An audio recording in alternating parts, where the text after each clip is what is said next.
Part of what makes children successful students are the kinds of things that families spend money on, right? The quality of childcare, lessons, summer camps, those things take money.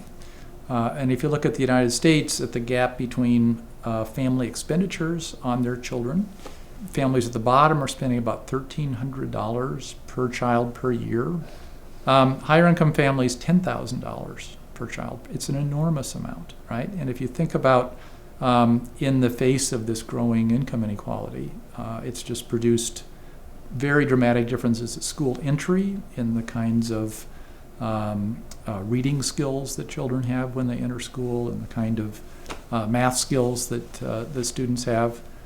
If you actually look at Australia and the United States before the government taxes incomes and provides transfers, there's more inequality in Australia than there is in the United States. If you just look at the market income, what people get from employment. But then, this is where the fairness comes in, right? You have a system of taxation and a system of social benefits that provides quite a bit more redistribution than in the United States. So the after-tax and transfer distribution is much more equal in Australia than it is in the United States.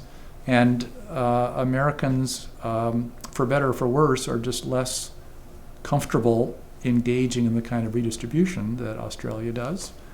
But we don't really know whether Australia is that much better than the United States in promoting mobility.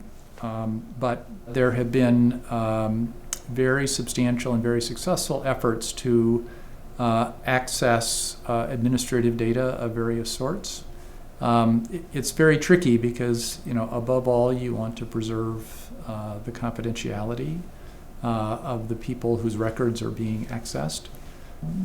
One study sticks out by Raj Chetty and his colleagues where children who were attending kindergarten classes that seemed to be the most effective, if you look 30 years later at their earnings, they had higher earnings. And it was a good kindergarten teacher generated something like $300,000 more earnings in the economy.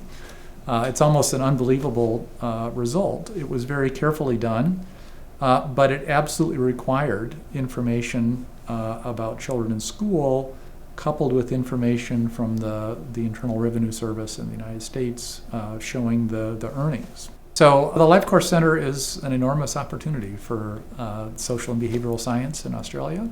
It has a basic set of ideas with these administrative data initiatives, for example, with the outreach to government officials, and with the general agenda of the research that it's engaging in, to really bring a level of quality and connection to policy in Australia that could be the envy of the world.